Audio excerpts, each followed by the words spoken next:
tell us about it. Not yet ready. No, this doesn't change. No, this, yeah, this change. It doesn't. It's stuck. Yes. Okay. It was just delayed. But you have the laser pointed. Okay. Please. All right. I'd like to thank the organizers for having me speak here. It is very funny. Last time I was in Sao Paulo, I was giving a gravitational waves talk at a cosmology conference. Now I'm giving a cosmology talk at a gravitational waves conference. I feel like I'm trolling Ricardo at this point. The title of my talk is very long, but it is also serving roughly as the outline. So I'm going to tell you a little bit about a factorization bootstrap, very similar to what we do in amplitudes, that we have figured out how to make relatively robust within the effective field theory of large-scale structure, and then how we can make contact between that bootstrap and more traditional methods of approaching the effective field theory of large-scale structure, specifically through a non-local in time formalism. This is work with Matt Lewandowski and Leonardo Senatore. Hopefully the 2512 is accurate, and hopefully the 0 in the second paper is accurate. We'll see how it goes, though.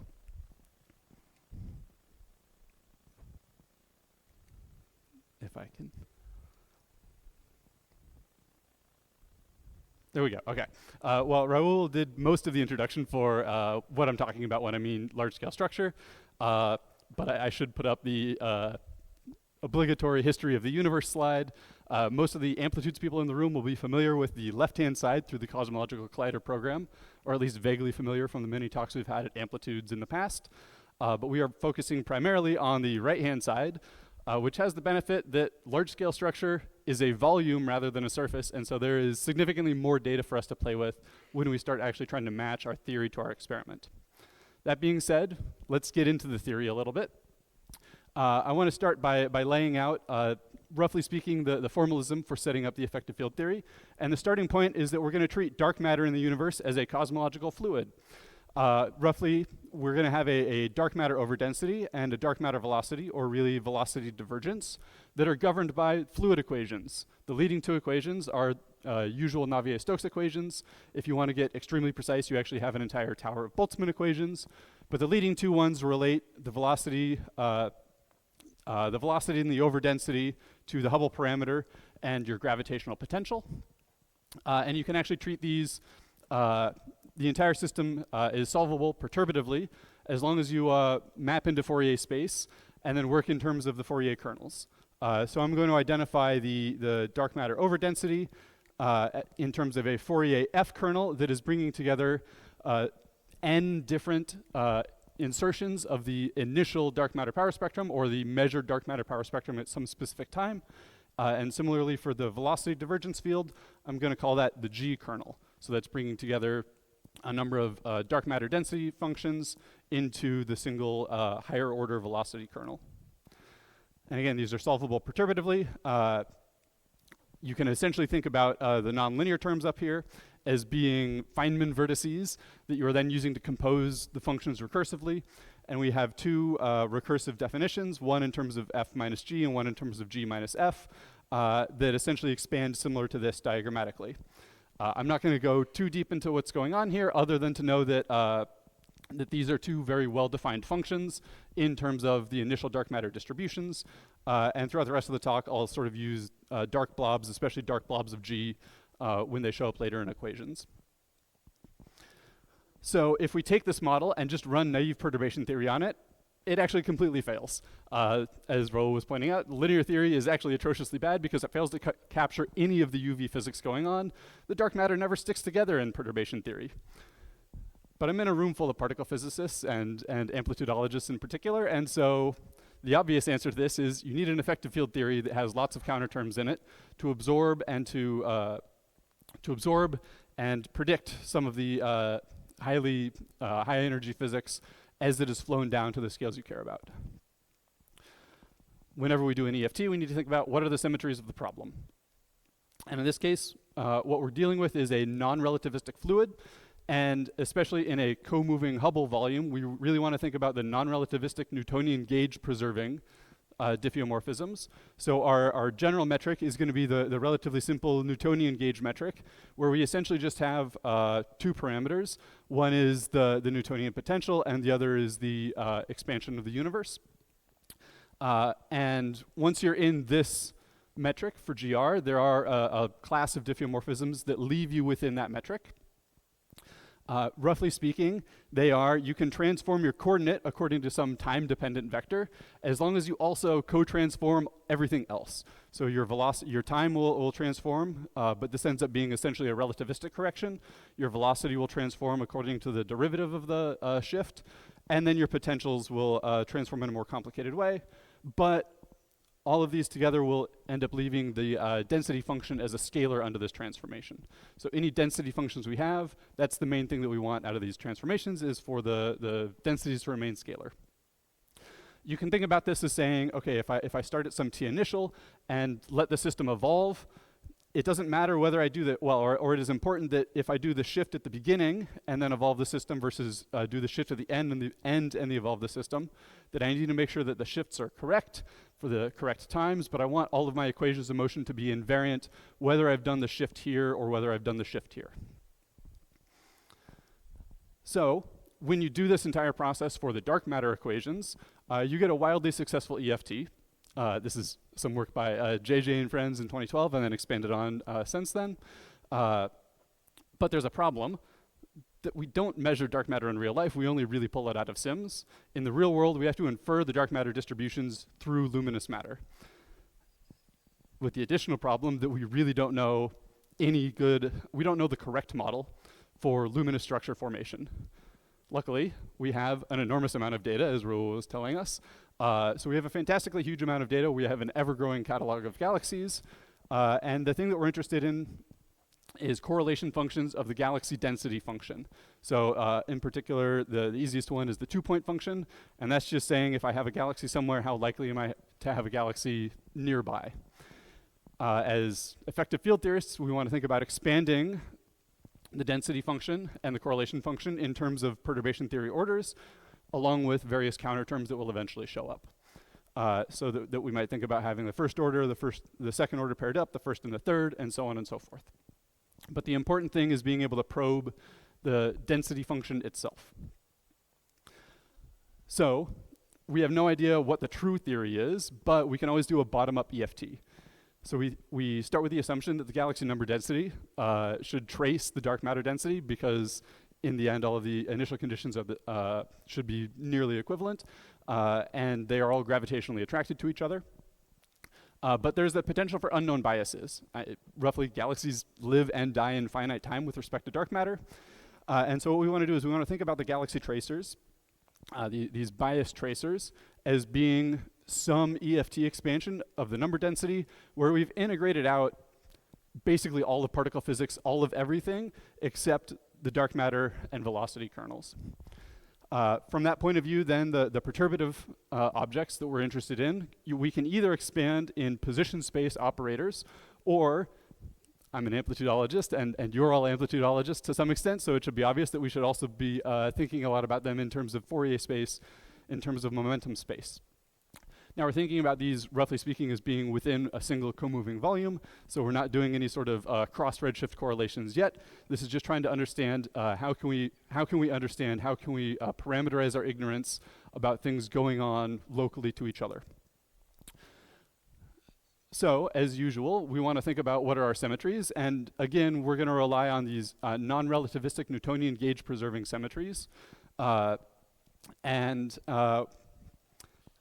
from that, we can pull out essentially 3 different principles that we want to stick with. We're going to be invariant under the 3-space rotation. If you remember that the metric had a separate, the space and time are separated because of the expansion of the universe, but the spatial slices are still Euclidean invariant, and so we're going to have building blocks that are Euclidean tensors. But to account for the fact that we do have Hubble flow, that we have an evolution of the universe along timelines, the NR-NGP diffeomorphisms, we can interpret as a form of fluid flows. And then finally, we of course have the equivalence principle guiding us. JJ has a question for me already.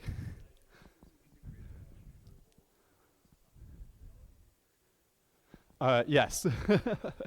So JJ said, since I've integrated out most of the universe, most of physics already, I should comment on the locality of things. Yeah, there's a bunch of Fourier transforms and whatnot hiding here, and inside of the COs, there's a bunch of time integrals. So the final density function, even in the, especially in the effective field theory, is going to be incredibly non-local, either in space or in time, depending upon how you phrase the way you've integrated things out. I'm primarily going to be focused on the non-local in time, and that will come later in the talk,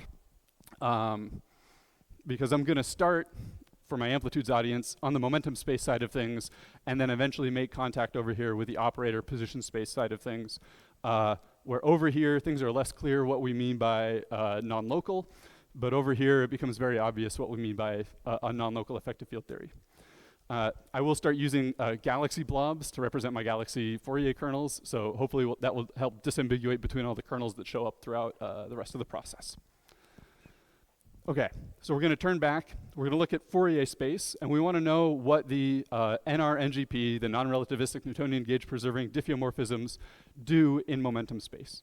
And the three main important ones are that we're going to shift our position, have a compensating shift in velocity, and that all of our density fields are going to be scalars under this transformation.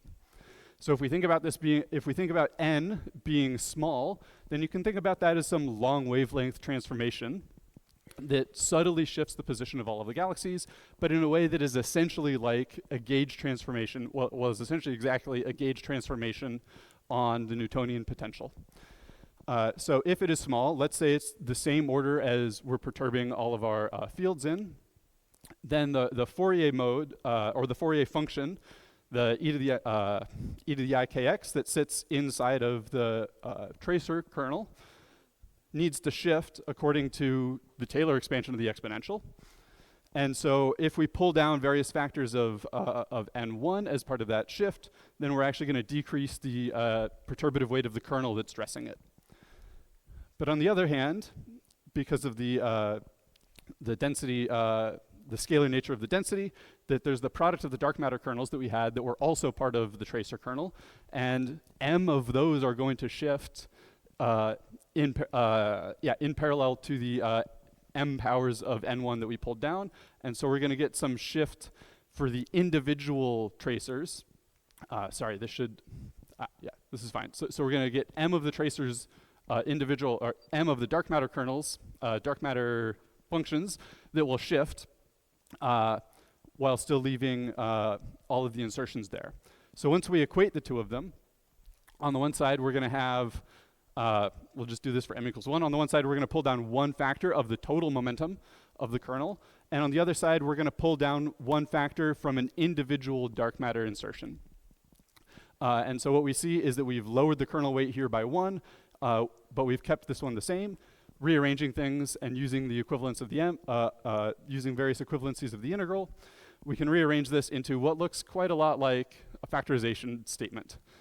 So that as we take Q1 to 0, which these are bosonic objects, and so if I take any single of the momentum to 0, that I fire a pole and get the next lower down kernel. This should be a fantastic news to the amplitudes audience. And of course, this is it's relatively obvious that I can now iterate this, and so I can have multiple one particle limits that can eventually step me all the way down to the order 1 kernels, which are all just the identity function, which are all just 1. Now we can ask what happens if I do a second order perturbation. So this is essentially when if I have two small wavelength modes, they can interfere and make a long wavelength mode, so that even the small scale physics can pile up and become large scale physics. And then I want to think about this small scale perturbation, this second order perturbation, as actually being the time integral of the velocity. I insert my velocity divergence field. So it turns into a d squared theta over di, or over d squared. And that expands out into a galaxy, or a dark matter G kernel. So this is one of these objects that we know recursively. Now, of course, I can do the same sort of rearrangements as I did previously. And very loosely speaking, I'm being very generous with this tilde for now. I get something that roughly says if I take the limit of 2 momentum adding up to 0, then on the right-hand side, I should get some similar-looking prefactor multiplied by a product of a galaxy function and a dark matter function. Now there's a very subtle problem here. And it has to do with the fact that this pole, and I'm going to put quotes around it for now, this pole and this dark matter function actually interfere with each other in a very nasty way. Because it turns out that if you use the dark matter mass and energy conservation conditions, this function, this G2, actually has to go as 2 powers of the sum of the momentum. This is very annoying, because if I have 2 powers here and 2 powers there, that's not actually a pole in R3. This is very frustrating. And this is actually the reason why some of the initial attempts at bootstraps a few years ago ran headlong into this problem, because it is extremely hard to go beyond 3-point without having all of these multi-particle limits to help you out. You essentially lose control right away. But I'm standing in a room full of amplitudologists. I'm standing in a room full of particle physicists. You say, oh, these things cancel each other out in R3. I say, let's go find Ruth or Bo or Freddie, and let's lift us from R3 to C3. And the important thing, as you all know, is that that disconnects sending Q to 0 versus sending Q squared to 0, and gives you a handle directly on Q squared via some residue operations. So as soon as I make this lift, now it's super obvious, okay, I'm not supposed to take the limit here. I'm supposed to do some sort of residue operation on it instead. And as soon as I do the residue operation, I immediately pull this out. These things all line up nicely. I no longer have a cross cancellation between whatever's a 0 coming from here and zeros coming from here. And I exactly get the right kernel factorization. And we've tested this on the dark matter kernels here up to 5th order, and then have used it to start constructing the galaxy kernels themselves. It, in fact, if you're careful about all your normalization factors, becomes one entire unified soft theorem, that I have some residue that I can take on the galaxy kernels, and it produces all the lower order stuff. And as long as I am careful about the fact that sometimes this is 1, so when I'm taking the limit, I mean the leading order piece on the remaining terms. G1 is 1. But the higher G2s might have higher order stuff in the Qs. This residue theorem still holds and is now one statement for all of the galaxy kernels, no matter the order and no matter which collection of limits you take. And so we can, in fact, sit down and we can construct all of the galaxy kernels. We've done it, I've actually done it up to 8, but I haven't checked it thoroughly, so I've done it up to 7 with very thorough checks, constructing all of the kernel functions that we might have for the galaxy distribution functions. I'll point out, as I mentioned earlier, that the previous bootstrap attempts have only really gotten up to 3rd order, which you have 7 objects. For our bootstrap, as I said, we can get up to this 7th order. And the previous operator-based approaches, depending upon exactly how you count, roughly speaking, get explicit answers up through 5th order.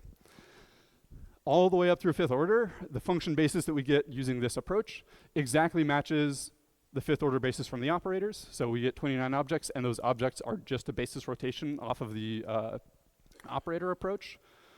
But as we get up here, things get a little bit more complicated, and interpreting what they mean, even at 5th order, interpreting what it means gets interesting. So let's turn back, and let's try and make contact with the operators, and let's actually see if we can push the operator formalism to come and match the bootstrap formalism. Roughly speaking, what we're going to be thinking of for the operators is that we have our position space density, and that there's some collection of operators that we want to enumerate, and there's going to be some time integrals over the expansion of the universe for some collection of operators with some Wilson coefficients.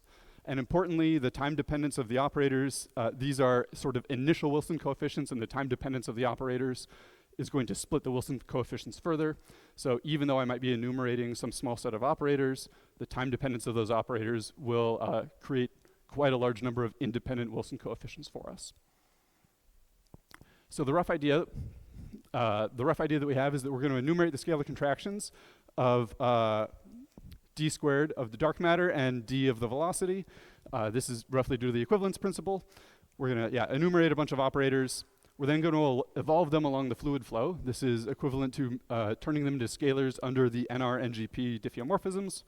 We're going to grade them by the time dependence that comes out, and then we're going to remove various redundancies, like the fact that the 1st order dark matter kernels are both 1. There are also things like gram determinants because we're working in exactly 3 dimensions. So as I said, the fluid flow is actually the hardest part of this whole thing, and roughly speaking, or very precisely speaking, we can construct objects that become scalars under these NR-NGP diffeomorphisms by evolving them perturbatively along fluid flows. So we think about having, starting them at some t initial, and then we, each insertion of an x fluid, which is x plus an integral of the velocity, gets us one more velocity insertion, which gets us one more order and perturbation theory. Or we can turn it around and think about it. Each insertion of velocity brings the kernel that it's dressing down one order. So the idea is that our operators are going to be some scalars under iterated fluid insertions. So we're going to perturbatively expand some order n operator down in terms of the lower and lower operators that it can represent along with the velocity kernels. So the ON operator actually becomes an ON operator plus derivatives on the operator multiplied by a time evolution and then multiple evolutions and so on and so forth. And all these time integrals are going to introduce non-trivial polynomials in the ratio of the growth factors for the universe, and we're going to grade by those growth factors. So we start inserting various things. We see we get various insertions of theta, theta 1, theta 2, so on and so forth. And we can organize this in a nice diagrammatic manner where the leading order one is at delta 3. The first expansion, we leave the delta 2 in place, and now we expand it in terms of a theta 1. We can also do a theta 1 in terms of a theta, or a delta 1 in terms of a theta 2, and then these full expansions, where notably these are 2 different objects because they evolve in time in different ways. So once we go through all of that process, what we find is that up through 5th order, there's a very interesting thing. So the first, second, third, and 4th orders, all of the operators there can be represented in terms of just the base operators without time evolution. The 5th order one needs 3 that actually undergo time evolution. And the 6th order one, as part of this work, were the first ones to attempt to calculate it. So as I said, don't need the fluid flow for those 3, do need a fluid flow, or do need a fluid flow for these final 3 at 5th order. And then we get 56 instead of 57 at 6th order. So what gives? Well, at 6th order, so we saw this progression that we see non-local and time evolution kick in at 5th order. So the obvious next question to ask is, I snuck something out of the rug, and that I did operator level evolution as we were running through time instead of field level evolution. If I have multiple field insertions, is 6 point now sensitive? Is this 56 versus 57 sensitive to whether I've done operator level or field level temporal evolution? Roughly speaking, the picture is I have static sources and I run my operator through those static sources versus I have my operator that is also being run through sources that are undergoing their own evolution. And to account for this, we need to take each insertion of Rij and Pij inside of our operators and evolve each one in time. And so that expands out the splitting of our Wilson coefficients even further. So the single insertions are still the same, but the multiple insertions, now there's a time associated with each R and each P, and these times will then further split the Wilson coefficients. But we can still do a roughly diagrammatic expansion of everything, and it turns out that you'll get some object like this. This is now graded in the 2 times that you're allowed. And you crank everything through with this new, more complete approach, and you do in fact find that at 6th order, there is exactly one object that requires a multiple time evolution. And at 7th order, there are 3 objects that require multiple time evolution, and 56 plus 1 is 57, and 102 plus 3 is 105. And these are exactly the same function bases as we find through the bootstrap. And so to wrap up, I believe I'm hopefully perfectly on time from Ricardo, that we now have a systematization in a very amplitude-Z way of a galaxy kernel bootstrap. Part of this is that we now have new state-of-the-art explicit kernels, again, out through 7 points now, and 8 hopefully in a little bit, and that we uncovered this amusing incompleteness in the original formulation of the time evolution that we've now figured out what the complete statement is. Now, this is focusing on the non-local in time formalism. There's also a non-local in space formalism that is primarily used by Zaldariaga and significantly by Fabian Schmidt. And we are working very hard to try and make contact with that basis.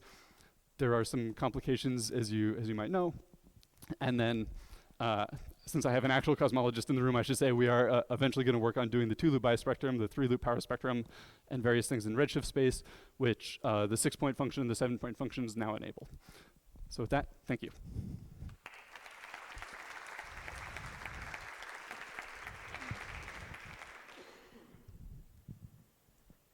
Shoot out your cosmology doubts.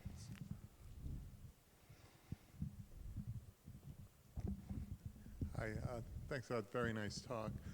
So as you very well know, when you do a bootstrap, you have to worry about the polar infinity. So what's going on with that? So we don't know yet. This is something that would be hopefully part of our future paper on this. So right now we know that just imposing these limit conditions essentially as residues is a sufficient condition to get it. Now, if we wanted to turn it into something actually like BCFW where it's fully constructive, yes, we would need to start considering the pull at infinity and those sorts of things. So you're using the operators to guide that you're doing it correctly? Yeah, so yes, we were trying to match on both sides and understand the situation on both sides, roughly with the goal of making sure that all 3 formulations of the EFT are saying the same thing. Okay. And so this is making sure that the bootstrap is saying the same thing as the non-local in time. Okay. Thanks.